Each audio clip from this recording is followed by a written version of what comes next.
ഞാൻ എൻ്റെ കണ്ണ് പർവ്വതങ്ങളിലേക്ക് ഉയർത്തുന്നു. എനിക്ക് സഹായം എവിടെ നിന്നും വരും? എൻ്റെ സഹായം ആകാശത്തെയും ഭൂമിയെയും ഉണ്ടാക്കിയ യഹോവയിൽ നിന്ന് വരുന്നു. നിന്റെ കാൽ വഴുതുവാൻ അവൻ സമ്മതിക്കുകയില്ല. നിന്നെ കാക്കുന്നവൻ മയങ്ങുകയുമില്ല. ഇസ്രായേലിന്റെ പരിപാലകൻ മയങ്ങുകയില്ല, ഉറങ്ങുകയുമില്ല. യഹോവ നിന്റെ പരിപാലകൻ, യഹോവ നിന്റെ വലത്തുഭാഗത്ത് നിനക്ക് തണൽ. പകൽ സൂര്യനെങ്കിലും രാത്രി ചന്ദ്രനെങ്കിലും നിന്നെ ബാധിക്കുകയില്ല. യഹോവ ഒരു ദോഷവും തടയാണം നിന്നെ പരിപാലിക്കും. അവൻ നിന്റെ പ്രാണനെ പരിപാലിക്കും. യഹോവ നിന്റെ ഗമനത്തെയും ആഗമനത്തെയും ഇന്നു മുതൽ എന്നേക്കും പരിപാലിക്കും. കണ്ണുകളടയ്ക്കാൻ നമുക്ക് പ്രാർത്ഥിക്കാം. കർത്താവെ, ഞങ്ങൾ വായിച്ച സങ്കീർത്തനത്തിൽ കൂടി അങ്ങ് ഞങ്ങളോട് ഓരോരുത്തരോട് സംസാരിക്കണമേ. പരിശുദ്ധാത്മാവിൽ ഞങ്ങൾ ആശ്രയിക്കുന്നു. അങ്ങ് പ്രാർത്ഥന കേട്ടാൽ നന്ദി. യേശു കർത്താവിന്റെ നാമത്തിൽ തന്നെ, ആമേൻ. സങ്കീർത്തനം പറയുന്നു, നമുക്ക് സഹായത്തിനായിട്ട് നമ്മുടെ ദൈവത്തിൽ നമുക്ക് ആശ്രയിക്കാം. പലപ്പോഴും നമ്മുടെ സാഹചര്യങ്ങൾ, വിവിധമായിട്ടുള്ള സാഹചര്യങ്ങൾ നമ്മുടെ ജീവിതത്തിൽ വരുമ്പോൾ ആശ്രയം നമുക്ക് മറ്റു പലതിലും നാം അറിയാതെ തന്നെ ആയിപ്പോകുന്നുണ്ട്. എന്നാൽ നമ്മൾ ആശ്രയിക്കണം. നമ്മൾ ഈ ഒരു മരുഭൂമി യാത്രയിലാണുള്ളത്, ഒരു മോക്ഷയാത്രയിലാണ്. നമ്മൾ ഇന്ന് രാവിലെ പാടിയതുപോലെ മോക്ഷയാത്രയിലാണ് നമ്മൾ. സിയോൻ, അത് യേശുവിൽ ചാരികൊണ്ടുള്ള യാത്രയാണ്. അപ്പോൾ ഒരു പ്രതിസന്ധികൾ ആയത് നമ്മൾ പലവിധമായിട്ടുള്ള മരുഭൂമിയിൽ കൂടി കടന്നു പോകേണ്ടതായിട്ട് വരും. ഏകാന്തതയുടെ മരുഭൂമിയിൽ കൂടി, പ്രശ്നങ്ങളുടെ മധ്യത്തിൽ കൂടിയൊക്കെ നമ്മൾ കടന്നു പോകേണ്ടതായിട്ടുള്ള സമയം വരുമ്പോൾ അവിടെയൊക്കെയും നമ്മളെ രക്ഷിക്കുന്നത്, നമ്മളെ ലക്ഷ്യസ്ഥാനത്ത് എത്തിക്കാനായിട്ട് ദൈവം വാഗ്ദത്തങ്ങളിൽ വിശ്വസ്തനാണ്. നാം ചെയ്യേണ്ടത് അവനോട് കൂടെ നമ്മൾ നടക്കുക എന്നുള്ളതാണ്. ആ പ്രതിസന്ധിയിൽ, മരുഭൂമി യാത്രയിൽ നമുക്ക് സംരക്ഷണം നൽകുന്നത് നമ്മുടെ ദൈവമാണ്. പിതാക്കന്മാരെ നടത്തിയ വിധങ്ങളൊക്കെ ഓർക്കുമ്പോൾ നമുക്കതറിയാം. ദൈവമാണ് നമ്മളെ സംരക്ഷിക്കുന്നത്. അവൻ സൃഷ്ടികർത്താവാണ്. അവൻ ആകാശവും ഭൂമിയും നിർമ്മിച്ചവനാണ്. എൻ്റെ സഹായം ആകാശത്തെയും ഭൂമിയെയും ഉണ്ടാക്കി യഹോവയിൽ നിന്ന് വരുന്നു. അവനിൽ നിന്നാണ് നമ്മുടെ സഹായം വരുന്നത്. അവൻ സൃഷ്ടിച്ച മറ്റൊന്നിൽ നിന്നുമല്ല, മറിച്ച് അവനിൽ നിന്നാണ് നമ്മുടെ സഹായം വരുന്നത്. അതുകൊണ്ട് നമുക്ക് എപ്പോഴും നമ്മുടെ പ്രതിസന്ധി നമ്മുടെ ജീവിതത്തിൽ ഘട്ടത്തിൽ വരുമ്പോൾ ആദ്യം നമ്മൾ സൃഷ്ടികളെ, ദൈവത്തിന്റെ സൃഷ്ടിയെ ആശ്രയിക്കാതെ സൃഷ്ടികർത്താവിന്, സർവ്വം സൃഷ്ടിച്ച, ആകാശവും ഭൂമിയും സൃഷ്ടിച്ച ദൈവത്തെ, നാം ഭൂമിയിലായിരിക്കുന്നു. ഈ ഭൂമിയിലുള്ള സകലതും നമ്മൾ കാണുമ്പോൾ നമ്മൾ ചിന്തിക്കണം, ആകാശം ഇതൊക്കെ സൃഷ്ടിച്ചത് ദൈവമാണ്. ആകാശത്തെയും ഭൂമിയെയും സൃഷ്ടിച്ച ദൈവമാണ്. അവൻ സർവശക്തനാണ്. അവന്റെ കണ്ണുകൾ 24 മണിക്കൂറും നമ്മളെ നോക്കിക്കൊണ്ടിരിക്കുന്നു. അവനാണ് നമ്മളെ സംരക്ഷിക്കുന്നത്. നമ്മുടെ എന്തെങ്കിലും കഴിവുകൾ കൊണ്ടോ അല്ലെങ്കിൽ മറ്റെന്തെങ്കിലും സംവിധാനങ്ങൾ കൊണ്ടോ ഒന്നുമല്ല നമ്മൾ ഓരോ ദിവസവും ജീവിച്ചു പോകുന്നത്, മറിച്ച് ദൈവത്തിന്റെ ആ സഹായം ഒന്ന് മാത്രമാണ്. അപ്പോൾ നമ്മുടെ ആശ്രയം ദൈവത്തിന്റെ സർവശക്തനായ ദൈവത്തെ കഴിഞ്ഞും കുറഞ്ഞ ഒന്നിലുമാകരുത്. സർവശക്തനായ ദൈവത്തിൽ തന്നെ ആയിരിക്കണം നമ്മുടെ ആശ്രയം. ഒരു 24 മണിക്കൂറും അവൻ നമ്മളെ കണ്ടുകൊണ്ടിരിക്കുന്ന ദൈവമാണ്. അവൻ സർവശക്തനാകുമ്പോൾ തന്നെ ആ സർവശക്തനായ ദൈവത്തിന്റെ കണ്ണ് എപ്പോഴും നമ്മളെ നോക്കിക്കൊണ്ടിരിക്കുന്നു. അവൻ നമ്മളെ കാത്ത് പരിപാലിക്കുന്നു. അതുകൊണ്ട് നമ്മുടെ ആശ്രയം എപ്പോഴും അവനിൽ തന്നെ ആയിരിക്കട്ടെ. പ്രതിസന്ധികള്, പ്രതികൂലങ്ങള് നമ്മുടെ ജീവിതത്തിൽ അത് എപ്പോഴും ഉണ്ടാകാം. അത് നമ്മൾ തരണം ചെയ്യേണ്ടതാണ്. എന്നാൽ നമ്മളെ കാണുന്ന, നമ്മളെ അറിയുന്ന, നമ്മളെ സംരക്ഷിക്കുന്ന ഒരു സർവശക്തനായ ദൈവം, ആകാശവും ഭൂമിയും നിർമ്മിച്ച അവൻ നമ്മളെ നോക്കുന്നുണ്ട്. അവന്റെ കണ്ണ് നമ്മളെ കാണുന്നുണ്ട് എന്നുള്ള അറിവോടുകൂടി നമുക്ക് ഓരോ ദിവസവും ദൈവത്തിൽ, ഈ സർവശക്തനായ ദൈവത്തിൽ ആശ്രയിച്ചുകൊണ്ട് മുമ്പോട്ട് പോകാം. ദൈവം നമ്മളെ ഓരോരുത്തരെയും സഹായിക്കട്ടെ. തുടർന്നുള്ള സമയം നമുക്ക് മധ്യസ്ഥ പ്രാർത്ഥനയ്ക്ക് വേണ്ടിയുള്ള സമയമാണ്. സ്വർഗസ്ഥനായ കർത്താവേ, നല്ല സമയത്തിനായി നന്ദിയോടെ സ്തുതിക്കുന്നു, സ്തോത്രം ചെയ്യുന്നു. കർത്താവേ, ഞങ്ങള് ആയിരിക്കുന്നിടത്തായിരിക്കുന്ന സാഹചര്യങ്ങളെല്ലാം കരങ്ങളിലേക്ക് ഏൽപ്പിച്ച് പ്രാർത്ഥിക്കുന്നു. പ്രത്യേകിച്ച് സുഖമില്ലാത്ത കുഞ്ഞിനെ കരങ്ങളിലേക്ക് ഏൽപ്പിക്കുന്നു. തൊട്ട് സൗഖ്യപ്പെടുത്തണമേ എന്ന് പ്രാർത്ഥിക്കുന്നു. അടിയങ്ങൾ വചനത്തിലേക്ക് നോക്കുമ്പോൾ ഞങ്ങളോടങ്ങ് സംസാരിക്കണമേ. കർത്താവേ, അതിന്റെ സത്ത ഉൾക്കൊണ്ട് ഞങ്ങളുടെ ജീവിതത്തിൽ പ്രായോഗികമാക്കുവാൻ ഞങ്ങളെ സഹായിക്കണമേ എന്ന്. മാനവ മഹത്വം അങ്ങേക്ക് മാത്രം യേശു ക്രിസ്തുവിന്റെ നാമത്തിൽ കൊണ്ടോടെ കേൾക്കുമാറാകണമേ. ആമേൻ. നമ്മള് കഴിഞ്ഞ ആഴ്ചകളായിട്ട് മലയാളം സർവീസിലെ ഉപമകളെയാണ് പരിശോധിച്ചു വരുന്നത്. കർത്താവ് എപ്പോഴും ദൈവരാജ്യത്തെ കുറിച്ചായിരുന്നു സംസാരിച്ചു കൊണ്ടിരുന്നത്. അതായിരുന്നു അദ്ദേഹത്തിന്റെ വിഷയം. എപ്പോഴും അതിനെക്കുറിച്ച്, അതുമായി ബന്ധപ്പെട്ട കാര്യങ്ങളാണ് അദ്ദേഹം സംസാരിച്ചുകൊണ്ടിരുന്നത്. എല്ലാ ദിവസവും അദ്ദേഹം ദൈവരാജ്യത്തെ കുറിച്ച് സംസാരിച്ചു കൊണ്ടിരുന്നു. എവിടെല്ലാം പോയോ അവിടെ എല്ലാം ദൈവരാജ്യത്തെ കുറിച്ച് സംസാരിച്ചു കൊണ്ടിരുന്നു. എല്ലാ പ്രസംഗവും ദൈവരാജ്യത്തെ കുറിച്ചുള്ള പ്രസംഗങ്ങളായിരുന്നു. ദൈവരാജ്യവുമായി ബന്ധപ്പെട്ട കാര്യങ്ങളാണ്, അത് മാത്രമായിരുന്നു അദ്ദേഹത്തിന് പറയുവാനുണ്ടായിരുന്നത്. എന്നാൽ ഈ ദൈവരാജ്യം എന്ന് പറയുന്നത്, ആ ദൈവരാജ്യത്തിന്റെ പൂർണ്ണത, അത് പൂർണ്ണമായ രൂപത്തിൽ അവനിൽ വിശ്വസിക്കുകയും അനുദപിക്കുകയും രക്ഷിക്കപ്പെടുകയും ചെയ്തവരുമായി മാത്രമേ ബന്ധമുണ്ടായിരുന്നുള്ളൂ. ഇല്ലേ? അതുകൊണ്ട് എല്ലാവർക്കും ഈ ദൈവരാജ്യത്തിനുള്ളിലേക്ക് അവര് കർത്താവ് പറയുന്ന ഇതിനെ കുറിച്ച് പഠിപ്പിക്കുന്ന സമയത്തും എല്ലാവരും ദൈവരാജ്യത്തിനുള്ളിൽ കടന്നിട്ടില്ല. അപ്പൊ അതിന്റെ ഉള്ളിൽ അവനിൽ വിശ്വസിക്കുകയും അവർ സ്വയം മാനസാന്തരപ്പെടുകയും രക്ഷിക്കപ്പെടുകയും ഒക്കെ ചെയ്തവർക്ക് മാത്രമേ ഈ ദൈവരാജ്യവുമായി ബന്ധമുള്ളൂ. ഇതിനെക്കുറിച്ചാണ് അദ്ദേഹം പറഞ്ഞുകൊണ്ടിരിക്കുന്നത് എപ്പോഴും. പക്ഷെ എങ്കിലും അവനെ നിരന്തരമായി കേട്ടുകൊണ്ടിരുന്നവന്റെ ശിഷ്യന്മാരുടെ മനസ്സിൽ ഈ ദൈവരാജ്യം ആന്തരികമായ ഒന്നതിനേക്കാൾ ബാഹ്യമായ ഒന്നായിരുന്നു. കർത്താവ് നിരന്തരം ദൈവരാജ്യത്തെ കുറിച്ച് സംസാരിക്കുമ്പോൾ അത് ആന്തരികമായി ഉണ്ടാകുന്ന ഒരു ദൈവരാജ്യമാണെന്നും അത് ആത്മീയമായ ഒരു ദൈവരാജ്യമാണെന്നും ഒക്കെ അവർക്കത് മനസ്സിലാക്കുവാൻ സാധിച്ചിരുന്നില്ല. അവര് ആ ദൈവരാജ്യത്തെ കുറിച്ച് ചിന്തിക്കുന്നതിൽ അവർക്ക് വലിയ താല്പര്യമായിരുന്നു. അതുകൊണ്ട് തന്നെ അതിൽ ചിലർ അവരുടെ മാതാവ് വഴി കർത്താവിനോട് ചോദിച്ചു, രാജ്യം വരുമ്പോൾ, ഭരണത്തിൽ കയറുമ്പോൾ ഇടതും വലതും ഇരിക്കുവാൻ ഞങ്ങളെ സഹായിക്കാമോ, അല്ലെങ്കിൽ ഞങ്ങളെ അനുവദിക്കാമോ? കാര്യം അവർക്കത് മനസ്സിലായിരുന്നില്ല. ആ ദൈവരാജ്യം എന്ന് പറയുന്നത് അത് മെറ്റീരിയൽ ആണ്, ഭൗമികമാണെന്ന് അവർ തെറ്റിദ്ധരിച്ചു. യേശുക്രിസ്തു അവരോട് ചോദിച്ചു, ഞാൻ കുടിക്കുന്ന പാനപാത്രം കുടിക്കാമോ? ഞാൻ കുടിക്കുന്ന പാത്രം കുടിക്കുവാൻ നിങ്ങൾക്ക് സാധിക്കുമോ? ഇല്ലല്ലോ. അപ്പൊ ഈ ഒരു ചെറിയ കൂട്ടം യേശുവുമായി ഒരുമിച്ച് നടന്നിരുന്ന ഈ ഒരു കൂട്ടം, അവർക്ക് അപ്പോഴും യഥാർത്ഥമായി ദൈവരാജ്യം എന്താണെന്നുള്ളത് നേരെ ചൊവ്വേ മനസ്സിലായിരുന്നില്ല. അവരുടെ കയ്യിൽ അത്രയ്ക്കും പണമൊന്നും ഇല്ലായിരുന്നു, അല്ലെ? ഇവരിങ്ങനെ അവിടെ എല്ലാം സുവിശേഷം ഘോഷിച്ച് നടക്കുന്ന സമയത്ത് അവരുടെ കയ്യിൽ പണമൊന്നും ഇല്ലായിരുന്നു. കാരണം ഉണ്ടായിരുന്നു തുച്ഛമായ പണം, അല്ലെ? തുച്ഛമായ പണം അവരുടെ കയ്യിലുണ്ടായിരുന്നു. അത് ഉപയോഗിച്ച് അവർ ദിവസവും അവർക്ക് കഴിക്കുവാൻ വേണ്ട ഭക്ഷണം വാങ്ങിക്കുകയാണ് അവർ ചെയ്തിരുന്നത്. വളരെ കുറച്ച് പണമേ മാത്രമേ അവിടെ ഉണ്ടായിരുന്നുള്ളൂ. അപ്പൊ സമയം കഴിയുന്തോറും അവരുടെ കയ്യിലെ പണം കുറഞ്ഞു വന്നു. ജീവിതം ബുദ്ധിമുട്ടായി. വളരെ സാഹസികമായി കർത്താവിനെ പിന്തുടർന്നു എന്നുള്ളത് ശരിയാണ്. അപ്പൊ അതുമായി ബന്ധപ്പെട്ട അവരുടെ വലകൾ അവർ ഉപേക്ഷിച്ചു, ജോലി ഉപേക്ഷിച്ചു, കുടുംബങ്ങളിൽ നിന്നും മാറി നടന്നു. ഇതെല്ലാം അവർ ചെയ്തു. പക്ഷെ സമയം കഴിയും തോറും ഈ ദൈവരാജ്യമുണ്ടെന്ന അവരുടെ പ്രതീക്ഷ പതുക്കെ കുറയുവാൻ തുടങ്ങി. കാര്യം അവരൊരു ഭൗമികമായ ദൈവരാജ്യം പ്രതീക്ഷിച്ചു നിൽക്കുകയാണ്.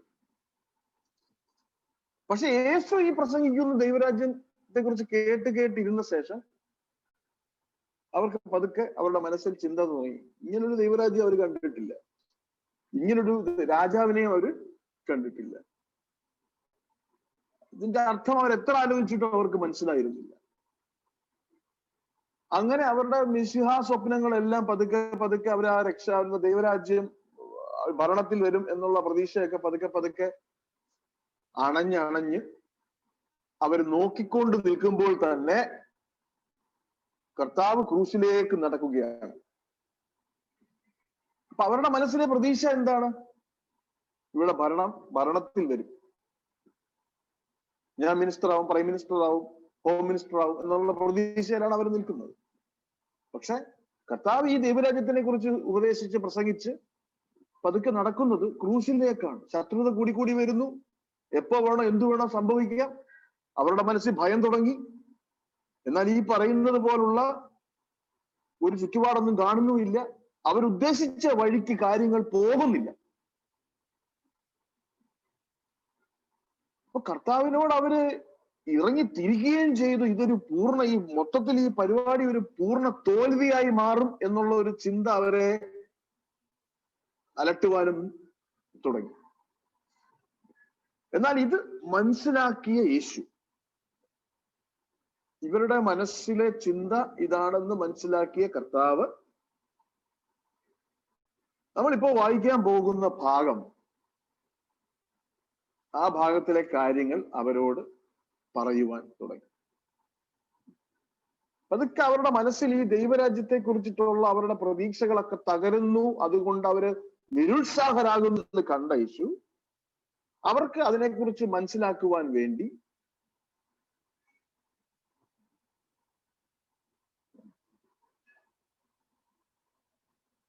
അവരോടിത് പറയുവാൻ തുടങ്ങി. മത്തായിയുടെ സുവിശേഷം 13-ാമത്തെ അധ്യായം.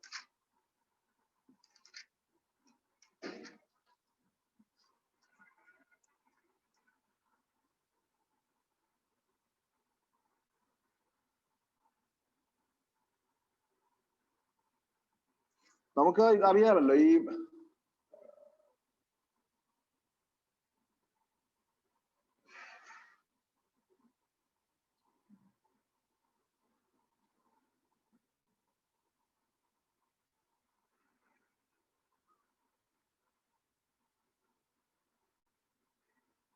കർത്താവ് അനവധി ഉപമകളാണ് 13-ാമത്തെ അധ്യായത്തിൽ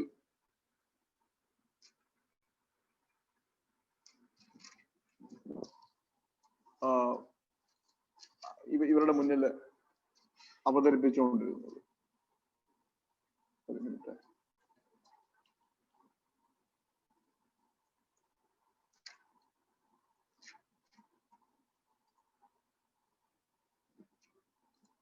ദൈവരാജ്യത്തെക്കുറിച്ച് വ്യത്യസ്തമായ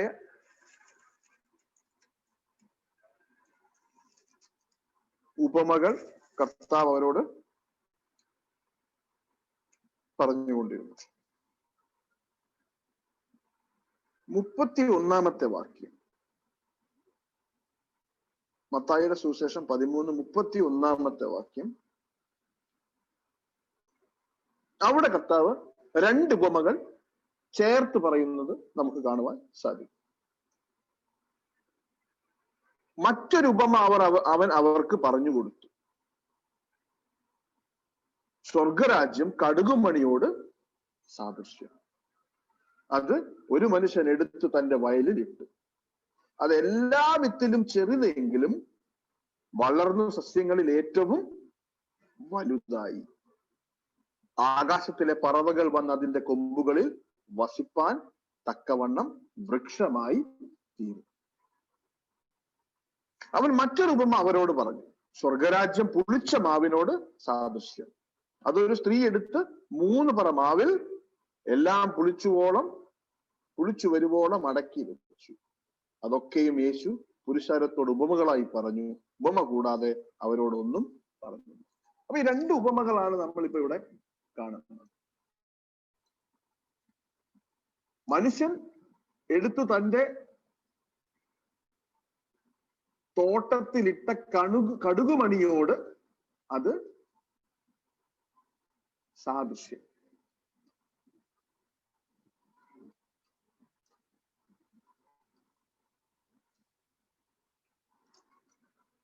അപ്പൊ ഇവിടെ ഈ രണ്ട് ഉപമകളിൽ ആദ്യത്തെ ഉപമയെ കുറിച്ച് നമുക്ക് ഒരല്പം ചിന്തിക്കാം. കടുകുമണി ഉപമ.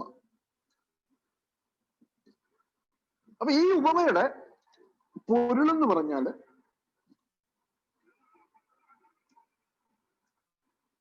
സ്വർഗരാജ്യം കടുകുമണിയോട് സാദൃശ്യം. അതൊരു മനുഷ്യൻ എടുത്ത് തന്റെ വയലിൽ ഇട്ട്, അതെല്ലാ വിത്തിലും ചെറിയതെങ്കിലും വളർന്ന സസ്യങ്ങളിൽ ഏറ്റവും വലുതായി ആകാശത്തിലെ പറവകൾ വന്ന് അതിന്റെ കൊമ്പുകളിൽ വസിപ്പാൻ തക്കവണ്ണം വൃക്ഷമായി തീർന്നു. ഈ ഉപമ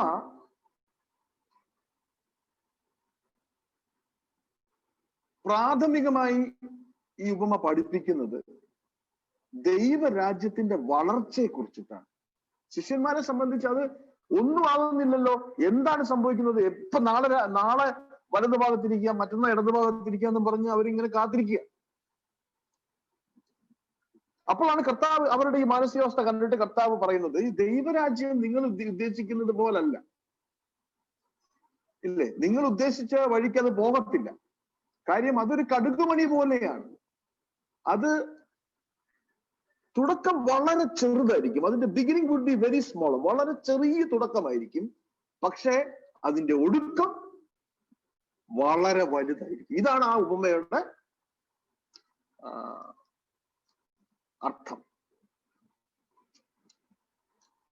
ചെറിയ തുടക്കത്തിൽ മികച്ച അന്ത്യമുണ്ടാകും. അതിന് സമയമെടുക്കും, അത് ഒറ്റ ദിവസം കൊണ്ട് സംഭവിക്കുന്നതല്ല. ചെറിയൊരു കടുകിന്റെ വിത്താണ്, അത് മുളച്ചൊരു ചെടിയായി തീരും. ഇവിടെ വൃക്ഷം എന്നാണ്, പക്ഷെ അത് പ്രോപ്പർ ട്രാൻസ്ലേഷൻ അല്ല. മരം എന്നുള്ളതല്ല അവിടെ ട്രാൻസ്ലേഷൻ. ഒരു വലിയ ചെടിയായി തീരും എന്നുള്ളതാണ് അവിടുത്തെ പ്രോപ്പറായിട്ടുള്ള തർജിമ. നിങ്ങൾ അജ്ഞരാകരുത്, നിങ്ങൾ അറിയാത്തവരാകരുത്, നിങ്ങൾ കാര്യം മനസ്സിലാക്കാത്തവരാകരുത്, ധൃതി പിടിക്കരുത്. ഈ രാജ്യത്തിന്റെ ശക്തിയെക്കുറിച്ചും ഇതിന്റെ സ്വാധീനത്തെക്കുറിച്ചും നിങ്ങൾ അജ്ഞരാകരുത്.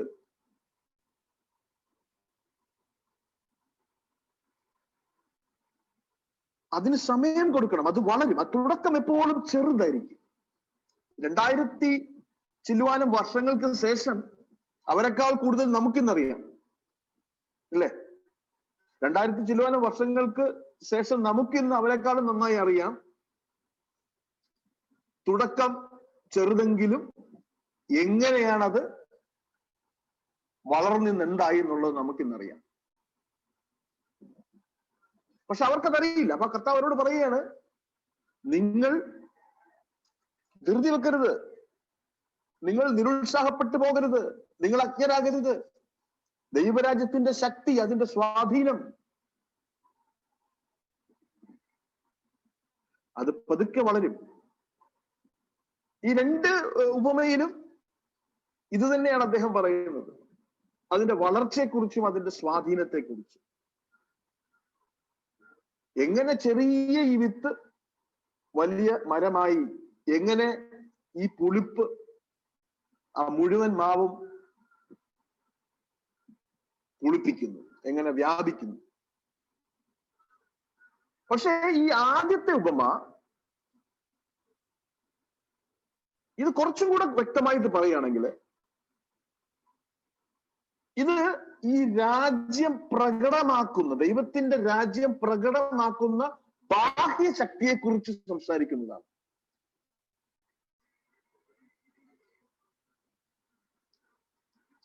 ദൈവരാജ്യം വ്യാപിക്കുമ്പോൾ അതിന്റെ ശക്തി, ബാഹ്യമായി അതിന് നമ്മൾ കാണുവാൻ പറ്റുന്ന അതിന്റെ ശക്തിയെക്കുറിച്ച് സംസാരിക്കുന്ന ഒരു ഉപമയാണ് ആദ്യത്തെ ഉപമ. ഒരു മനുഷ്യൻ എടുത്ത് തന്റെ തോട്ടത്തിലിട്ട കടുകുമണിയോട് അത് സാദൃശ്യം. അത് വളർന്നു വൃക്ഷമായി, ആകാശത്തിലെ പക്ഷികളും വന്ന് അതിന്റെ കൊമ്പുകളിൽ വസിച്ചു. നോക്കൂ, ഈ വിത്തിൽ ഏറ്റവും ചെറുതെന്ന് പറയുമ്പോൾ ലോകത്തിലെ ഏറ്റവും ചെറിയ വിത്ത് ആണ് കടുക് എന്നല്ല യേശു അവിടെ പറയുന്നത്. കടുകിലും ചെറിയ വിത്ത് ഈ ലോകത്തുണ്ട്. അപ്പൊ യേശു ഇവിടെ പറയുന്നത് എന്താണെന്ന് വെച്ചാൽ, കാർഷികമായി വിതയ്ക്കുന്ന അന്ന് ആ പറയുന്ന ആളുകളെ സംബന്ധിച്ച് അവരുടെ അടുക്കളത്തോട്ടങ്ങളിൽ, അവരുടെ വീടിന്റെ പിന്നിൽ അവര് വിതച്ചിട്ടുള്ള എല്ലാവരും കൈകാര്യം ചെയ്യുന്ന വിത്തുകളിൽ വെച്ച് ഏറ്റവും ചെറുതാണ് ഈ വിത്ത്. ചെറുതെങ്കിലും വളർന്ന് സസ്യങ്ങളിൽ ഏറ്റവും വലുതായി. അങ്ങനെയാണ് മത്തായിയുടെ സുവിശേഷം 13:32 പറയുന്നത് അല്ലെ. പറവകൾ വന്ന് അതിന്റെ കൊമ്പുകളിൽ വസിപ്പാൻ തക്കവണ്ണം വൃക്ഷമായി തീർന്നു. സസ്യങ്ങളിൽ ഏറ്റവും വലുതെന്ന് പറയുമ്പോൾ അടുക്കളത്തോട്ടത്തിൽ അല്ലെങ്കിൽ തങ്ങളുടെ തോട്ടത്തിൽ വെച്ച് ഏറ്റവും വലുത്, ഏറ്റവും വലിയ ചെടി. അതുമല്ല നമ്മുടെ നാട്ടിലെ കടുകും അവിടുത്തെ കടുകും തമ്മിൽ വ്യത്യാസമുണ്ട്. അതിലേക്കൊന്നും ഞാൻ അധികം ഡീറ്റെയിൽഡ് ആയിട്ട് പോകുന്നില്ല. ബോട്ടണി.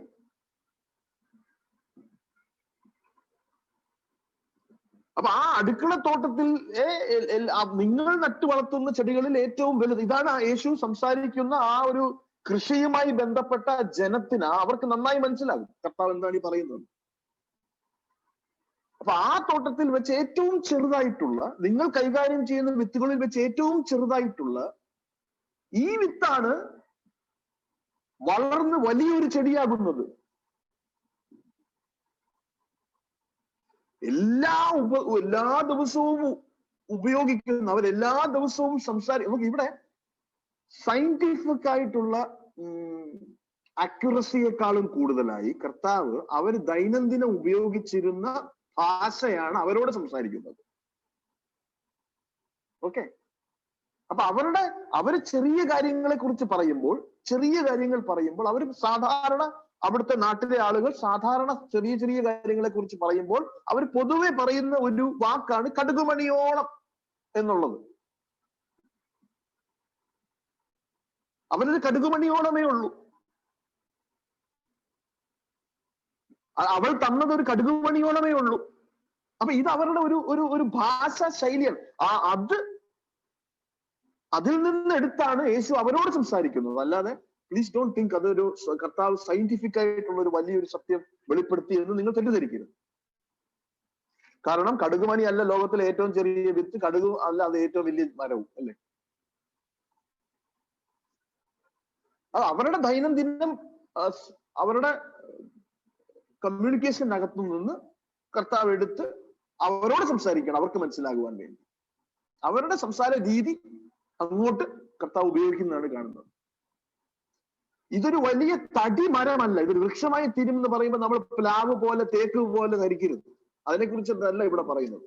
ഒരു തടി മരമാകും എന്നല്ല ഇവിടെ കർത്താവ് പറയുന്നതിന്റെ അർത്ഥം. ഒരു വലിയ ചെടി, ഒരു കൂറ്റൻ ചെടിയാവും. 15 അടിയോളം പൊക്കം ഉണ്ടാവും ചിലർ പറഞ്ഞു കേട്ടിട്ടുണ്ട്. ചില സമയത്ത് അത് വളർന്ന് അത്രയാകും അത്ര. അപ്പൊ ഇവിടെ യേശു ക്രിസ്തു ഈ കടുകുമണിയെ കുറിച്ചിട്ടുള്ള ഉപമ പറയുമ്പോൾ അത് ദൈവരാജ്യത്തിന്റെ ബാഹ്യമായ വളർച്ചയെ കുറിച്ചിട്ടാണ് ഈ പറയുന്നത്. ചെറുതായി തുടങ്ങി അത് വലുതായി വളരും. കാര്യം നോക്കൂ, യേശുവിനെ നോക്കിയിട്ട് ആരും ഈ രാജാവ്, യേശുവിന്റെ ശിഷ്യന്മാരടക്കം പോലും അവര് യേശുവിനെ നോക്കിയിട്ട് ഈ രാജ്യം വരും എന്ന് പറയുന്നതല്ലാതെ അദ്ദേഹത്തിന് ചുറ്റും, അദ്ദേഹത്തെ നോക്കുമ്പോഴോ അല്ലെ അദ്ദേഹത്തിന് ചുറ്റും നോക്കുമ്പോഴോ ഒരു രാജാവിനെയോ ഒരു രാജ്യമോ അവർ കാണുന്നില്ല. അതുകൊണ്ട് തന്നെ യേശു ഒരു രാജാവാണെന്ന ആശയം വളരെ പരിഹാസ്യമായിരുന്ന ഒരു കാര്യമായിരുന്നു. It was A joke. അതുകൊണ്ടാണ് അവനെ ക്രൂശിച്ചപ്പോൾ അവനെ പരിഹസിക്കുവാൻ വേണ്ടി കർത്താവിന്റെ തലയ്ക്ക് മുകളിൽ എഴുതി വെച്ച് നസറേനായ യേശു യഹൂദന്മാരുടെ രാജാവ്. അതൊരു പരിഹാസമായിരുന്നു.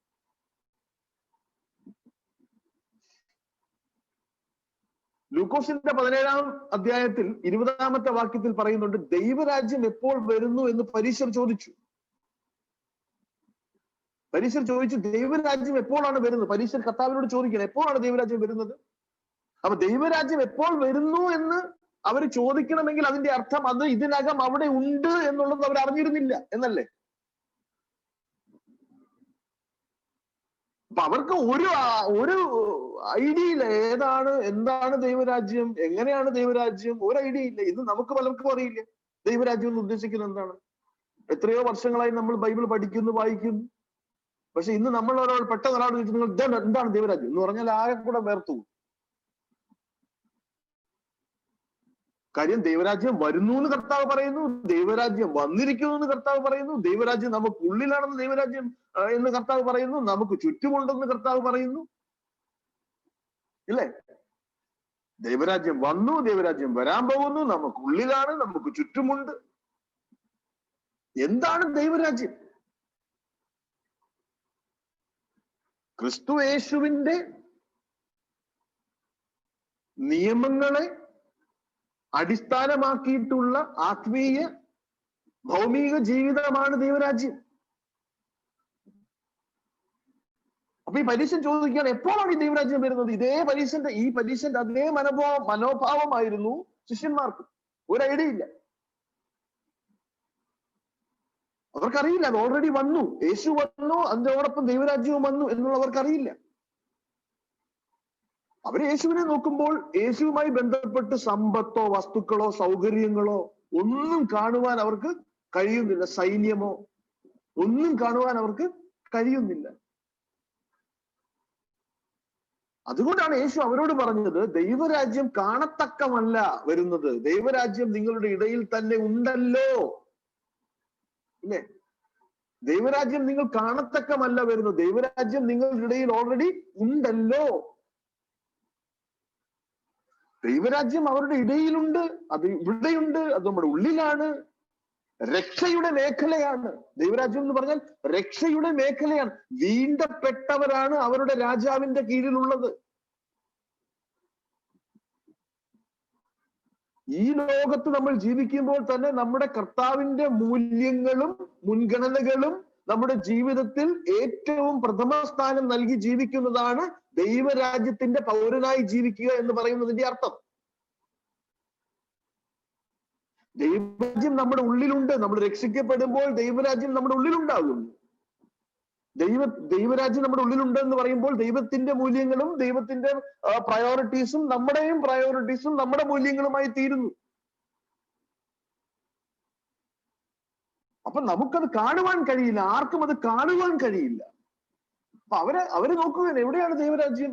യേശുവിനെ കണ്ടിട്ട് ഒരു രാജാവിന്റെ ഒരു ഗെറ്റപ്പും ഇല്ല, അല്ലേ? കർത്താവ് ഭയങ്കര തേജസ്സുള്ള മനുഷ്യനാണ്, കാണാൻ ഭയങ്കര സുന്ദരനാണെന്നാണ് ബൈബിള് പറയുന്നത്. ആൾക്കൂട്ടത്തിൽ നിന്നാൽ തിരിച്ചറിയുവാൻ സാധിക്കുമെന്ന് തോന്നുന്നില്ല യേശുവിനെ. സർവ്വസാധാരണപ്പെട്ട ഒരു മനുഷ്യനായിരുന്നു യേശു. ആരും മോഹിക്കാത്തവനല്ല, അവനെ കണ്ടാൽ മോഹം വരില്ല എന്നാ പറയുന്നത്. അപ്പൊ അവര് യേശുവിനെ നോക്കിയപ്പോ ഇതൊന്നും കാണുവാൻ സാധിക്കുന്നില്ല. കൊട്ടാരവും ഇല്ല, കുതിരവണ്ടിയും ഇല്ല, ഒന്നുമില്ല. എന്ത് രാജാവാണിത്? പക്ഷെ ആ ദൈവരാജ്യം ഇവിടെ ഉണ്ട്, അല്ലേ? ഇതാണ് കർത്താവ് പറയുന്നത്. എന്റെ കർത്താവ് എന്താ പറഞ്ഞു? ഇതൊരു ചെറിയ വിത്ത് പോലെയാണ്. നിങ്ങൾ നിരുത്സാഹപ്പെട്ടു പോകരുത്, നിങ്ങൾ തളർന്ന ഒരു ചെറിയ വിത്ത് പോലെയാണിത്. മറഞ്ഞിരിക്കുകയാണ്. വിത്ത് വിതയ്ക്കുമ്പോൾ അത് മറഞ്ഞിരിക്കുകയാണ്. ചെറിയ തുടക്കമാണ്, അതിന്റെ ബിഗിനിങ് ഇസ് വെരി സ്മോൾ, ചെറിയ തുടക്കം. പക്ഷെ അത് അങ്ങനെ തന്നെ നിലനിൽക്കില്ല. ചെറിയ തുടക്കമെങ്കിലും അത് വളർന്നു വലുതാകും. അത് ചെറിയ തുടക്കമാണ് എപ്പോഴും, പക്ഷെ അത് വളർന്ന് വലുതാകും. എവിടെയും നിങ്ങൾ ചോദിച്ചാൽ നിങ്ങൾ കാണുവാൻ സാധിക്കില്ല. നിങ്ങൾ എവിടെ നോക്കിയാൽ ഒരു വിത്ത് വിതച്ചാൽ കാണുവാൻ സാധിക്കുമോ? കടുകുമണി പോലത്തെ ഒരു വിത്ത് എടുത്ത് പായി കഴിഞ്ഞാൽ അതിനെ കണ്ടുപിടിക്കുവാൻ സാധിക്കുമോ? അതുപോലെ ചെറുതാണ്. യെഹെസ്കേൽ പ്രവാചകൻ 17-ാമത്തെ അധ്യായം 22-24 വാക്യങ്ങളിൽ പറയുന്നത്, ഈ ദൈവരാജ്യം ഭീമാകാരമായ ഒരു ദേവദാരു വൃക്ഷമായി തീരുമെന്നാണ്, അല്ലെ? അവിടെ എല്ലാതരം പക്ഷികൾക്കും ശാന്തമായി കൂടുകെട്ടുവാൻ കഴിയും.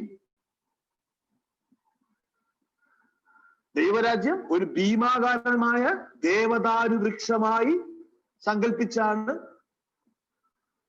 അവിടെ യെഹെസ്കേൽ പ്രവാചകൻ പറയുന്നത്. അപ്പോ ഒരു ദിവസം ഈ വിതച്ചിരിക്കുന്ന കടുകുവിത്ത് അത്ഭുതകരമായി ഒരു ഭീമൻ ദേവദാരു വൃക്ഷമായി മാറും. വിതയ്ക്കുന്നത് ചെറിയ സ്മോൾ ബിഗിനിങ്. ബസ്സിലിരുന്ന് പോകുമ്പോൾ പരിചയപ്പെട്ട ഒരാളോട് ചോദിക്കും, നിങ്ങൾക്ക് യേശുവിനെ അറിയാമോ? ചെറിയ തുടക്കം ഇല്ലേ?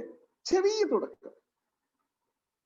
പക്ഷെ അത് വീണ്ടും ഒടുവിൽ അത് വളർന്ന് വൃക്ഷമായി മാറുമെന്നാണ് ഇവിടെ യേശു തന്റെ അനുയായികളെ പഠിപ്പിക്കുന്നത്.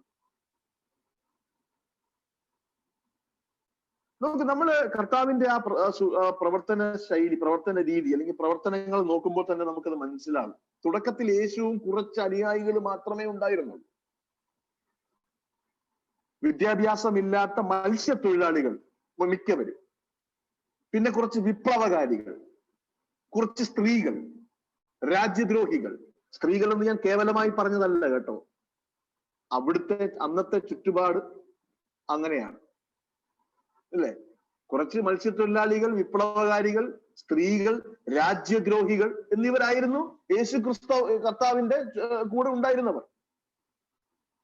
പക്ഷെ പെന്തക്കോസ്ത് ദിനമായപ്പോഴത്തേക്കും, അപ്പോസ്തല പ്രവൃത്തികൾ 1-ാം അധ്യായം ആയപ്പോഴത്തേക്കും 120 പേര് ഉണ്ട് എന്ന് നമുക്ക് കാണുവാൻ സാധിക്കും. 120 പേര്. വീണ്ടും നമ്മൾ മുന്നോട്ട് വായിക്കുമ്പോൾ അപ്പോസ്തല പ്രവൃത്തി 2-ാമത്തെ അധ്യായം 41 വാക്യങ്ങൾ വായിക്കുമ്പോൾ 3000-ലധികം പേരായി അത് മാറി. 3000-ലധികം പേരായി അത് മാറി. അല്പസമയത്തിനു ശേഷം അപ്പോസ്തല പ്രവൃത്തി 4-ാമത്തെ അധ്യായത്തിൽ വീണ്ടും ഒരു 5000 പേരും കൂടെ അതിലേക്ക് കടന്നു വന്നു. നോക്കൂ, വളരെ വിസ്മയിപ്പിക്കുന്ന തോതിലാണ് സഭ വളരുവാൻ തുടങ്ങിയത്. ഒടുവിലെ യെരുശലേമിലെ ദൈവസഭയില് ട്രഡീഷൻ പറയുന്നത് 50,000-ഓളം വരുന്ന ഒരു കൂട്ടമുണ്ടായിരുന്നു എന്നാ പറയുന്നത്, യെരുശലേമിൽ മാത്രം. അത് എത്തിച്ചേരുവാൻ ആലോചിക്കണേ. തുടക്കം എവിടെയാണ്? യേശു, 12 ശിഷ്യന്മാർ, മത്സ്യത്തൊഴിലാളികൾ, രാജ്യദ്രോഹികൾ, 120 പേര്, 3000, 5000, 50,000. Spiritual multiplication. അതൊരു തുടക്കം മാത്രമായിരുന്നു അല്ലെ? അങ്ങനെ ഈ സന്ദേശം ലോകമെമ്പാടും പ്രചരിച്ചു കഴിഞ്ഞപ്പോൾ എന്ത് പറ്റി? അനേകം ആളുകൾ യേശുവിന്റെ അടുക്കിലേക്ക് വന്നു തുടങ്ങി. കൃപയുടെ ഈ സന്ദേശത്തിന്റെ മുന്നിൽ പട്ടണങ്ങളും രാജ്യങ്ങളും മുട്ടുകുത്തി വീണു അല്ലേ? ദൈവരാജ്യത്തിന്റെ തുടക്കം എപ്പോഴും ചെറുതാണ്. അപ്പൊ ഈ അത്ഭുതകരമായ വളർച്ച ഇന്നും തുടരുന്നു. നമ്മൾ ഓരോരുത്തരും ചിന്തിക്കണം, ഈ വളർച്ചയിൽ നമ്മൾ എന്താണ് ചെയ്യുന്നത്? നമ്മളുടെ റോൾ എന്താണ്? നമുക്ക് എന്തോരം അതിനകത്ത് കോൺട്രിബ്യൂട്ട് ചെയ്യുവാൻ, അതിനുവേണ്ടി നമ്മളെ കൊണ്ട് ഇട്ടേക്കുന്നത് കോൺട്രിബ്യൂട്ട് ചെയ്യാനായിട്ട് ഇല്ലേ? ഇന്ന് പാപത്തിൽ നിന്നും ശിക്ഷയിൽ നിന്നും രക്ഷപ്പെട്ട ആത്മാക്കളുടെ യഥാർത്ഥ എണ്ണം ആർക്കറിയാം? ദൈവത്തിനല്ലാതെ ആർക്കറിയാൻ പറ്റും? അത്രയേറെ ആളുകളാണ് അല്ലേ? അപ്പൊ സുവിശേഷ വിത്ത് നട്ടുപിടിപ്പിച്ച എല്ലായിടത്തും ആത്മാക്കൾ രക്ഷിക്കപ്പെടുകയും ജീവിതങ്ങൾ മാറുകയും ചെയ്തു. സഭ വളർന്നുകൊണ്ടേയിരിക്കുകയാണ്. ഇന്നും ഭൂമിയിൽ ദൈവരാജ്യം വികസിച്ചുകൊണ്ടിരിക്കുന്നു. വെളിപ്പാട് പുസ്തകം 7-ാമത്തെ അധ്യായം 9-ാമത്തെ വാക്യത്തിൽ നമ്മൾ വായിക്കുന്നു,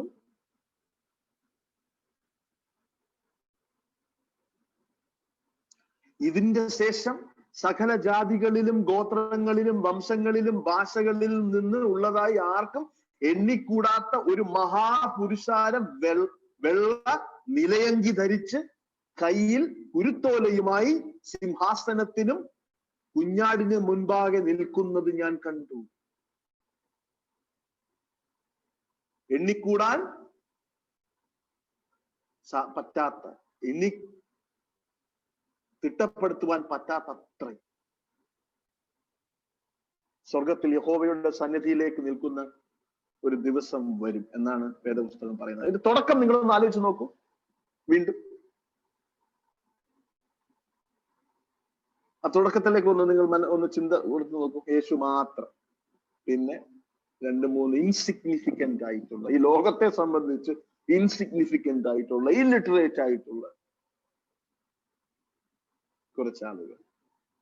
അതിന്റെ അവസാനമാണ് ഇപ്പൊ നമ്മൾ വായിച്ചത്. എവിടെ? വെളിപ്പാട് 7:9. എവിടെ എത്തി? ദൈവരാജ്യം ഒരു കടുകുമണിയോട് സാദൃശ്യം. സ്വർഗരാജ്യവും ദൈവരാജ്യവും ഒന്നു തന്നെ. അതൊരു മനുഷ്യനെടുത്ത് തന്റെ വയലിൽ ഇട്ടു.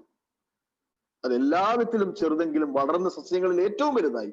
ആകാശത്തിലെ പറവകൾ വന്ന് അതിൽ കൊമ്പുകളിൽ വസിപ്പാൻ തക്കവണ്ണം വൃക്ഷമായി. എളിയ തുടക്കത്തിൽ നിന്ന് മഹത്തായ കാര്യങ്ങൾ ദൈവത്തിന് ചെയ്യുവാൻ സാധിക്കും. ഇതും കൂടെ നമ്മൾ മനസ്സിലാക്കണം. അപ്പൊ ഇതിന്റെ യഥാർത്ഥ അർത്ഥം എന്താണ്? യഥാർത്ഥമായി പ്രാഥമികമായിട്ടുള്ള ഇതിന്റെ എക്സ്പ്ലനേഷൻ എന്താണ്? ബാഹ്യമായ ദൈവരാജ്യത്തിന്റെ വളർച്ചയെ കുറിച്ചിട്ടാണ് കർത്താവ് ഉപമ പറഞ്ഞത്. ഇതാണ് അതിന്റെ പ്രാഥമികമായ ഏക ഇന്റർപ്രിട്ടേഷൻ. ഇനി ഈ ഒരു പ്രിൻസിപ്പലിനോട് ചേർത്ത് നമുക്ക് മറ്റൊരു കാര്യം കൂടെ മനസ്സിലാക്കാം. എന്താണത്?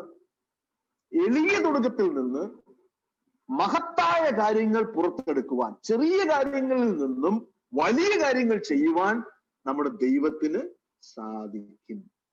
ചെറിയ തുടക്കങ്ങളിൽ നിന്നും വലിയ അവസാനങ്ങളിലേക്ക് എത്തിക്കുവാൻ നമ്മുടെ ദൈവത്തിന് സാധിക്കും. നമ്മൾ എത്ര പേരത് വിശ്വസിക്കുന്നുണ്ട്?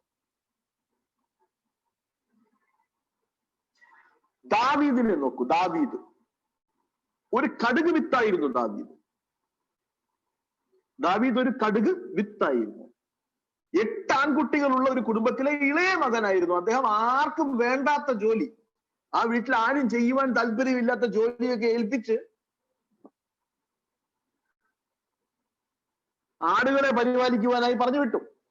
ദൈവം പക്ഷെ ഈ കടുക് വിത്തിനെ എടുത്ത് ഈ കടുക് വിത്തിൽ നിന്നും അതിശക്തനായ ഒരു രാജാവിനെ സൃഷ്ടിക്കുന്നത് നമുക്ക് കാണുവാൻ സാധിക്കും. ഗിദിയോനെ കുറിച്ച് ചിന്തിച്ചു നോക്കൂ. അദ്ദേഹത്തെ ഒന്ന് പരിഗണിക്കും. ഒരു കടുക് വിത്താണ് അദ്ദേഹം. ഒരു കടുക് വിത്താണ് ഗിദിയോൻ. ഇസ്രായേൽ ജനതയിലെ ഏറ്റവും ചെറിയ ഗോത്രത്തിലെ ഏറ്റവും ചെറിയ കുടുംബത്തിൽ നിന്നായിരുന്നു അദ്ദേഹം. മനസ്സിലായോ?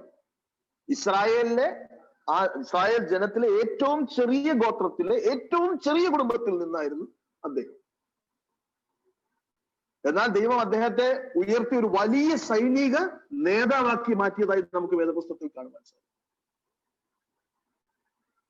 പ്രിയ സുഹൃത്തുക്കളെ, നിങ്ങൾ എന്നെ കേട്ടുകൊണ്ടിരിക്കുന്ന നിങ്ങൾ ദൈവമക്കളാണെങ്കിൽ, വീണ്ടും ജനിച്ചവരാണെങ്കിൽ, നിങ്ങൾ നിങ്ങളുടെ ഉള്ളിലേക്ക് നോക്കൂ. നിങ്ങൾ ഒരു കടുമണിയല്ലായിരുന്നു അല്ലേ? നിങ്ങൾക്കും ഒരു കടുകുമണി തുടക്കമല്ലായിരുന്നു?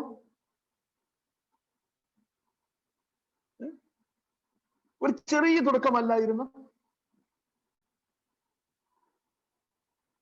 സത്യവേദ പുസ്തകം റോമർക്ക് എഴുതിയ ലേഖനം 3-ാമത്തെ അധ്യായം 10 മുതൽ 23 വരെയുള്ള വാക്യങ്ങൾ വായിക്കുമ്പോൾ നമുക്ക് കാണുവാൻ സാധിക്കും, നമ്മൾ എല്ലാവരും പാപികളായിരുന്നു.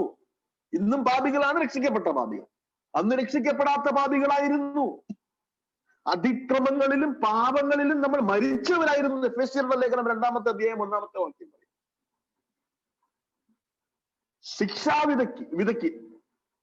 ശിക്ഷാവിധിക്ക് തയ്യാറായി നിൽക്കുന്ന, നരകത്തിലേക്ക് പോകുവാൻ തയ്യാറായി നിൽക്കുന്ന മനുഷ്യരായിരുന്നു. റോമർക്ക് എഴുതിയ ലേഖനം 6-ാമത്തെ അധ്യായം 23-ാമത്തെ വാക്യം, എഫെസ്യർക്ക് എഴുതിയ ലേഖനം 2-ാമത്തെ അധ്യായം 3-ാമത്തെ വാക്യം, യോഹന്നാന്റെ സുവിശേഷം 3-ാമത്തെ അധ്യായം 18, 36 വാക്യങ്ങളൊക്കെ ഇതാണ് പറയുന്നത്. നമ്മുടെ അവസ്ഥ ഇതായിരുന്നു. എന്നാൽ ദൈവം തന്റെ കൃപയാൽ നമ്മളെ രക്ഷിച്ച് യേശുവിൽ നട്ട് വളർത്തി, ഇല്ലേ? ഇന്ന് നമ്മുടെ നമ്മൾ കർത്താവിന് വേണ്ടി എന്തെങ്കിലും ഫലം കായ്ക്കുന്നുവെങ്കിൽ അത് ആ എളിയ തുടക്കത്തിൽ നിന്നായിരുന്നു സുഹൃത്തുക്കളെ. ആരോ നമ്മളോട് പങ്കുവെച്ച ദൈവത്തിന്റെ വചനം, എവിടെയോ നമ്മൾ കേട്ട ദൈവത്തിന്റെ വചനം, വേദപുസ്തകത്തിൽ നമ്മൾ വായിച്ച, സിനിമയിൽ കണ്ട ദൈവത്തിന്റെ വചനം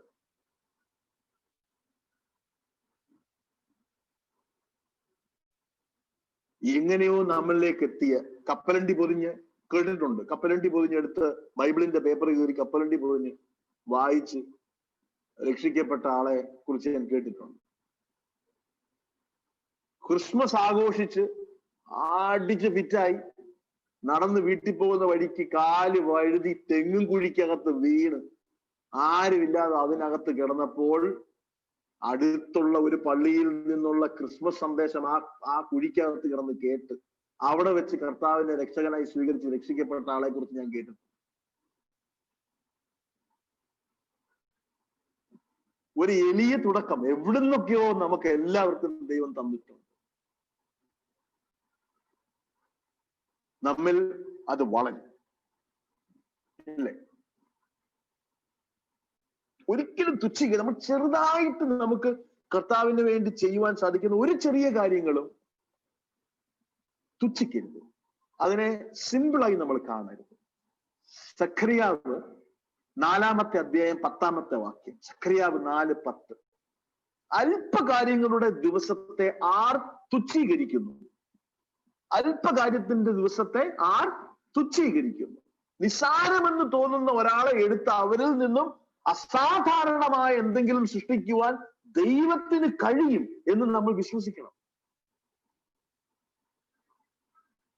മൂക്കളെ ഒലിപ്പിച്ച് ഒന്നും പറയാനും എഴുതാനും അറിയാതെ നമ്മുടെ ഇടയിലുള്ള കുഞ്ഞുങ്ങളെ എടുത്ത് കർത്താവ് എന്ത് ചെയ്യുമെന്ന് നമുക്ക് പറയുവാൻ ഒക്കത്തില്ല. കർത്താവിന് എന്തും ചെയ്യുക. നേരെ ചൊവ്വേ സംസാരിക്കാൻ അറിയാത്ത മോശയെ എടുത്ത് കർത്താവ് എന്തെല്ലാം ചെയ്തു, ഇല്ലേ? ഈ ലോകത്തെ എത്രയോ ആളുകൾ, അങ്ങനെ എത്രയോ ആളുകൾ ലോകത്തെ സംബന്ധിച്ച് ഒരു പ്രയോജനവുമില്ല, യൂസ്ലെസ് എന്ന് ദൈവം ഈ ലോകം വിളിച്ച ആളുകളെ ഒക്കെ ദൈവം എടുത്ത് എന്തെല്ലാം ചെയ്തിരിക്കുന്നു. ഒരു വ്യക്തിയിൽ നിന്ന് കർത്താവിന് എന്തെല്ലാം ചെയ്യുവാൻ സാധിക്കും. ഒരു ചെറിയ തുടക്കം.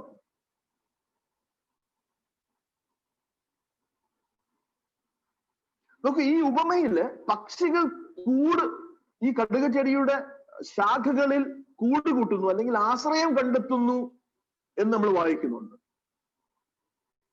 അതുപോലെ യേശുവിന്റെ സുവിശേഷം, ദൈവത്തിന്റെ രാജ്യം വളരുന്നവരിലും അനവധി അനുഗ്രഹങ്ങൾ സംഭവിക്കും എന്ന് വേദപുസ്തകം പറയുന്നുണ്ട്. പക്ഷെ എന്തുകൊണ്ടോ നമ്മൾ ഈ അനുഗ്രഹം എന്ന് കേൾക്കുമ്പോഴേ ഫസ്റ്റ് നമ്മൾ ചിന്തിക്കുന്നത് ഈ ഭൗമികമായിട്ടുള്ള കാര്യങ്ങളെ കുറിച്ചിട്ടാണ്. അനുഗ്രഹം എന്ന് പറയുമ്പോൾ നമ്മൾ ആദ്യം ചിന്തിക്കുന്നത് അപ്പൊ എന്റെ കടം തീരുമോ, അപ്പൊ എന്റെ രോഗം മാറുമോ, അപ്പോൾ എന്റെ ബാങ്കിന്റെ ബാലൻസിന്റെ ഘനം കൂടുമോ, എന്റെ കച്ചവടം മെച്ചമാകുമോ. ഫസ്റ്റ് ഇതാണ് നമ്മുടെ ചിന്ത. എനിക്ക് പ്രൊമോഷൻ കിട്ടുമോ, നല്ല പല കാര്യങ്ങൾ സുഹൃത്തുക്കളെ, അതിനപ്പുറമായി കുറെ അനുഗ്രഹങ്ങൾ നമുക്ക് സംഭവിച്ചിരിക്കുന്നു. ആ അനുഗ്രഹങ്ങളെ നമ്മൾ മനസ്സിലാക്കുവാനും ആ അനുഗ്രഹങ്ങളെ നൽകിയ ദൈവത്തെ സ്തുതിപ്പാനും ദൈനംദിനം എത്ര സ്തുതിച്ചാലും മതിയാവാത്തവണ്ണം സ്തുതിപ്പാനും നമ്മൾ ബാധ്യസ്ഥരാണ്. പക്ഷികൾ ചില്ലകളിൽ കൂടുകൂട്ടുന്നത് പോലെ ദൈവരാജ്യം എന്ന വിത്ത് നമ്മൾ വളരുമ്പോൾ അനേകം അനുഗ്രഹങ്ങൾ നമുക്കും ലഭിക്കുന്നു. 61-ാമത്തെ സങ്കീർത്തനം 2 മുതൽ 4 വരെയുള്ള വാക്യങ്ങളിലേക്ക് ഒന്ന് നോക്കൂ. 61-ാമത്തെ സങ്കീർത്തനം 2 മുതൽ 4 വരെയുള്ള വാക്യം. എന്റെ ഹൃദയം ക്ഷീണിക്കുമ്പോൾ ഞാൻ ഭൂമിയുടെ അറ്റത്തു നിന്ന് നിന്നെ വിളിച്ചപേക്ഷിക്കും. എനിക്ക് അത്യുന്നതമായ പാറങ്കിലേക്ക് എന്നെ നടത്തേണമേ. നീ എനിക്കൊരു സങ്കേതവും ശത്രുവിന്റെ നേരെ ഉറപ്പുള്ള ഗോപുരവുമായിരിക്കുന്നുവല്ലോ. ഞാൻ നിന്റെ കൂടാരത്തിൽ എന്നേക്കും വസിക്കും. നിന്റെ ചിറകിൻ മറവിൽ ഞാൻ ശരണം പ്രാപിക്കും. 27-ാമത്തെ സങ്കീർത്തനം 5-ാമത്തെ വാക്യം. 27-ാമത്തെ സങ്കീർത്തനം 5-ാമത്തെ വാക്യം. 27:5. അനർത്ഥ ദിവസത്തിൽ അവൻ തന്റെ കൂടാരത്തിൽ എന്നെ ഒളിപ്പിക്കും. തിരുനിവാസത്തിന്റെ മറവിൽ എന്നെ മറയ്ക്കും. പാറമേൽ എന്നെ ഉയർത്തും.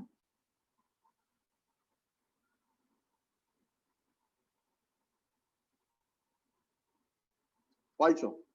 46-ാമത്തെ സങ്കീർത്തനം 1 മുതൽ 3 വരെയുള്ള വാക്യങ്ങൾ. 46-ാമത്തെ സങ്കീർത്തനം 1 മുതൽ 3 വരെയുള്ള വാക്യങ്ങൾ. ദൈവം നമ്മുടെ സങ്കേതവും ബലവുമാകുന്നു. കഷ്ടങ്ങളിൽ അവൻ ഏറ്റവും അടുത്ത തുണയായിരിക്കുന്നു. അതുകൊണ്ട് ഭൂമി മാറിപ്പോയാലും പർവ്വതങ്ങൾ കുലുങ്ങി സമുദ്രമധ്യേ വീണാലും അതിലെ വെള്ളം ഇരച്ചു കലങ്ങിയാലും അതിന്റെ കോപം കൊണ്ട് പർവ്വതങ്ങൾ കുലുങ്ങിയാലും നാം ഭയപ്പെടുകയില്ല. 46-ാമത്തെ സങ്കീർത്തനം 1 മുതൽ 3 വരെയുള്ള വാക്യങ്ങൾ.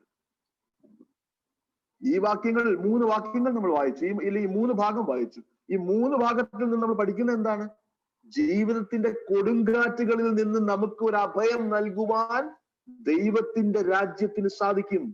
നമ്മൾ ദൈവരാജ്യത്തിലായിരിക്കുമ്പോൾ ഇതെല്ലാം നമ്മൾ സംഭവിക്കുമ്പോഴും നമുക്ക് നോകുന്നു, നമുക്ക് മുറിവേൽക്കുന്നു, നമ്മൾ വീഴുന്നു. പക്ഷെ നമ്മൾ അവസാനിക്കുന്നില്ല.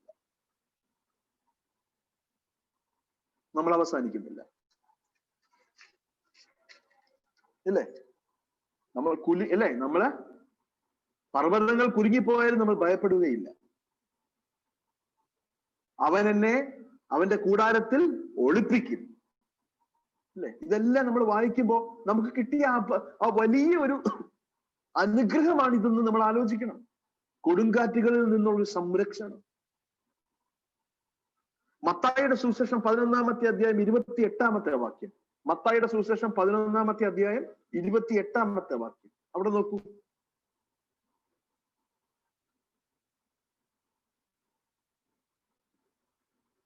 അധ്വാനിക്കുന്നവരും ഭാരം ചുമക്കുന്നവരുമായുള്ളവരെ എല്ലാവരും എന്റെ അടുക്കൽ വരുവിൻ, ഞാൻ നിങ്ങളെ ആശ്വസിപ്പിക്കും. നോക്കൂ, പാപത്തിന്റെ ക്ഷീണത്തിൽ നിന്ന് നമുക്കൊരു വിശ്രമം.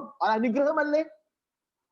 പാപത്തിന്റെ ക്ഷീണത്തിൽ നിന്നുള്ള വിഗ്രഹം ഇതൊരു അനുഗ്രഹമല്ലേ? ഇതല്ലേ അനുഗ്രഹം?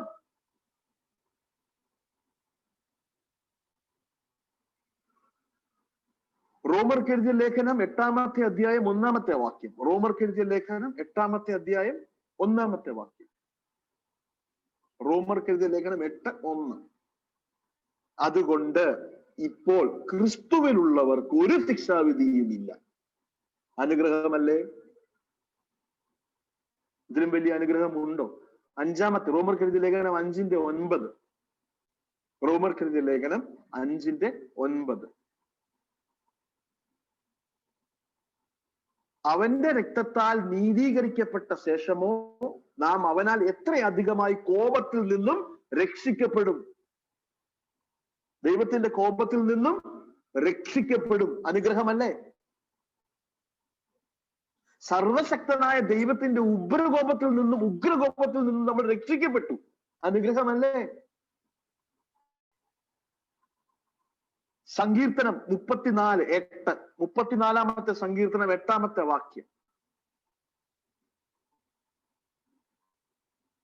യഹോവ നല്ലവനെന്ന് രുചിച്ചറിയുവിൻ, അവനെ ശരണം പ്രാപിക്കുന്ന പുരുഷൻ ഭാഗ്യവാൻ. അല്ലെ?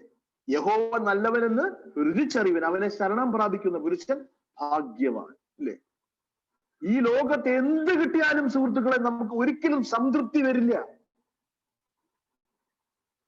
എത്ര കിട്ടിയാലും നമുക്ക് സംതൃപ്തി വരില്ല. സംതൃപ്തി ഇല്ലാത്ത ഈ ലോകത്ത് പൂർണ്ണ സംതൃപ്തി നൽകുവാൻ യഹോവ നല്ലവനെന്ന് രുചിച്ചറിയുവിൻ, അവനെ ശരണം പ്രാപിക്കുന്ന പുരുഷൻ ഭാഗ്യവാൻ. വിശക്കുന്ന നമ്മുടെ ആത്മാവിന്റെ ഭക്ഷണമാണ് നമുക്ക് കർത്താവ് അവന്റെ സുവിശേഷത്തിലൂടെ നൽകിയിരിക്കുന്നത്, അവന്റെ രക്ഷയിലൂടെ നൽകിയിരിക്കുന്നത്, അവന്റെ ദൈവരാജ്യത്തിലൂടെ നമുക്ക് നൽകിയിരിക്കുന്നത്. അനുഗ്രഹമല്ലേ? ഇതിനെയൊക്കെ അനുഗ്രഹമായി കണക്കാക്കാമോ? അതോ വലിയ വീടും കാറും മാത്രമേ ഉള്ളൂ അനുഗ്രഹം? യോഹന്നാന്റെ സുവിശേഷം 10-ാമത്തെ അധ്യായം 10-ാമത്തെ വാക്യം. യോഹന്നാന്റെ സുവിശേഷം 10-ാമത്തെ അധ്യായം 10-ാമത്തെ വാക്യം. യോഹന്നാൻ 10:10. മോഷ്ടിപ്പാനും അറുപ്പാനും മുടിപ്പമല്ലാതെ കള്ളം വരുന്നില്ല.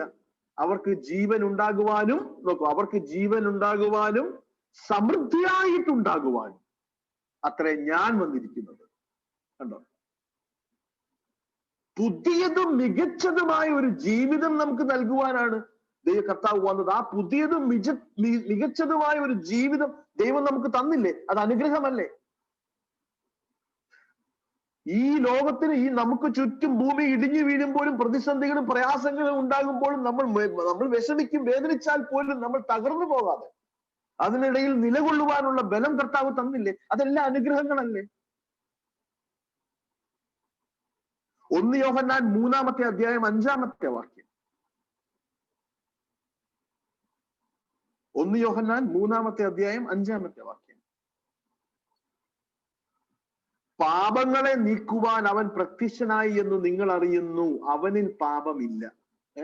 പാപങ്ങളെ നീക്കുവാൻ അവൻ പ്രത്യക്ഷനായി എന്ന് നിങ്ങൾ അറിയുന്നു, അവനിൽ പാപമില്ല എന്ന് പറഞ്ഞാൽ അർത്ഥം എന്തുവാ? പാപത്തിന്റെ ഭയാനകമായ വിഷത്തിന്റെ മറുമരുന്ന് അവനാണ്. ഈ പാപത്തിന്റെ ഭയാനകമായ വിഷത്തിന്റെ മറുമരുന്ന് അവനാണ്. അത് നമുക്ക് തന്നില്ലേ? അത് അനുഗ്രഹമല്ലേ?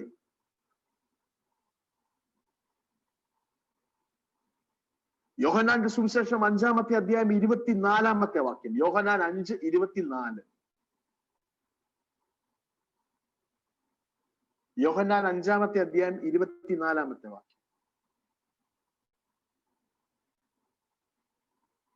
ആമേൻ ആമേൻ, ഞാൻ നിങ്ങളോട് പറയുന്നു, എന്റെ വചനം കേട്ട് എന്നെ അയച്ചവനെ വിശ്വസിക്കുന്നവന് നിത്യജീവനുണ്ട്. അവൻ ന്യായവിധിയിലാകാതെ മരണത്തിൽ നിന്ന് ജീവനിലേക്ക് കടന്നിരിക്കുന്നു. അത് അനുഗ്രഹമല്ലേ?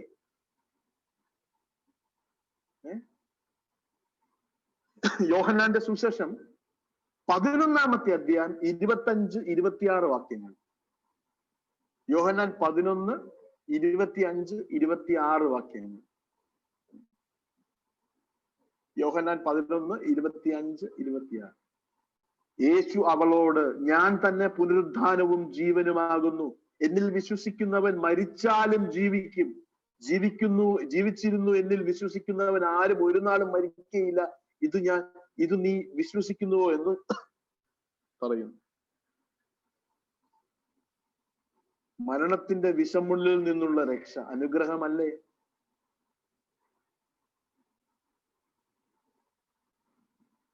പ്രിയ സുഹൃത്തുക്കളെ, ഈ ദൈവരാജ്യം ചെറിയ തുടക്കത്തിൽ നിന്നും വളർന്നു വലുതാകുമെന്ന് മാത്രമല്ല, അതിലായിരിക്കുന്നവർക്ക് അനേക അനുഗ്രഹങ്ങളും വരും.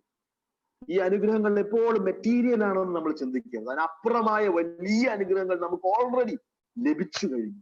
യേശു കർത്താവിനെ രക്ഷകനായി സ്വീകരിക്കുന്ന ഓരോ വ്യക്തിക്കും ജീവിതത്തിൽ ഈ വലിയ അനുഗ്രഹങ്ങളെല്ലാം തന്നെ ആ തൽക്ഷണം ലഭിക്കും എന്നുള്ളതാണ് വേദപുസ്തകം നമ്മളെ പഠിപ്പിക്കുന്നത്. മറ്റൊരു തരത്തിലും നമുക്കത് ലഭിക്കുവാൻ സാധ്യമല്ല.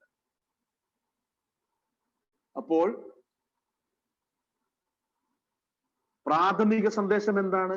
ദൈവരാജ്യം എളിയ തുടക്കങ്ങളിലായിരിക്കാം, പക്ഷെ അത് സാർവത്രിക സ്വാധീനം ചെലുത്തുന്നത് വരെ വികസിക്കുകയും വളരുകയും ചെയ്യും. അതാണ് പ്രാഥമികമായ സന്ദേശം. അതുപോലെ തന്നെ അതിനോട് ഒത്തുചേർത്ത് വായിക്കുവാൻ നമുക്ക് സാധിക്കുന്ന ഒരു വലിയ പ്രിൻസിപ്പിളാണ്, തത്വമാണ്, ചെറുതെന്നും നിസാരമെന്നും തോന്നുന്നതുമായ എന്തെങ്കിലും എടുത്ത് അതിനെ വലുതായ വലിയ ഒന്നാക്കി, മഹത്തായ ഒന്നാക്കി മാറ്റുവാൻ നമ്മുടെ ദൈവത്തിന് കഴിയും എന്ന സത്യവും ഇല്ലേ? ദൈവരാജ്യം കൊണ്ട് അവൻ അത് ചെയ്തിട്ടുണ്ട്. നമ്മളിൽ പലരിലും ദൈവം അത് ചെയ്തുകൊണ്ടിരിക്കുന്നു, ഇനിയും ചെയ്യുകയും ചെയ്യും ഇല്ലേ? വിശ്വാസത്താൽ തന്നിലേക്ക് വരുന്ന എല്ലാ വ്യക്തിയിലും കർത്താവ് ഇത് ചെയ്യും അല്ലേ? ഈ ഒരു സത്യം കൂടെ നമുക്ക് ഇവിടെ നിന്ന് മനസ്സിലാക്കുവാൻ സാധിക്കും. നമുക്ക് ഓരോരുത്തർക്കും നമ്മുടെ ജീവിതത്തെ ഇന്ന് കേട്ട ഈ വചനവുമായി ചേർത്ത് പരിശോധിക്കാം. നമ്മൾ യേശുക്രിസ്തുവിന്റെ മക്കളാണെങ്കിൽ നമ്മുടെ ജീവിതത്തിലെ ആ ചെറിയ തുടക്കവും ആ വളർച്ചയും ആത്മീയതയിലുള്ള വളർച്ചയും ആത്മീയ അനുഗ്രഹങ്ങൾ പ്രാപിക്കുന്നതിന്റെ തെളിവുകളും ഒക്കെ നമുക്ക് നമ്മുടെ ജീവിതത്തിൽ കാണുവാൻ സാധിക്കും. നമ്മുടെ ജീവിതത്തെ വിലയിരുത്തുവാൻ നമുക്ക് സാധിക്കും. ആരെങ്കിലും കർത്താവിനെ രക്ഷകനായി സ്വീകരിച്ചിട്ടില്ലെങ്കിൽ നിങ്ങളോട് പറയട്ടെ, നിങ്ങൾ എപ്പോൾ അത് ചെയ്യുമോ, യേശു ക്രിസ്തുവിനെ രക്ഷകനായി സ്വീകരിക്കുന്ന ആ നിമിഷത്തിൽ നിങ്ങൾക്ക് ഈ അനുഗ്രഹങ്ങളെല്ലാം നിങ്ങളുടെ ജീവിതത്തിൽ യാഥാർത്ഥ്യമായി തീരും. അപ്പോ ഈ ഉപമയെ കുറിച്ച് ഓർക്കുക, നമ്മുടെ ജീവിതവുമായി ചേർത്ത് വായിക്കുക, പരിശോധിക്കുക. ദൈവം നിങ്ങളെ ഓരോരുത്തരെയും അനുഗ്രഹിക്കട്ടെ. അടുത്ത ആഴ്ച അടുത്ത ഉപമയിലേക്ക് നമുക്ക് തിരിച്ചു വരാം. പ്രാർത്ഥിക്കാം. സ്വർഗസ്ഥ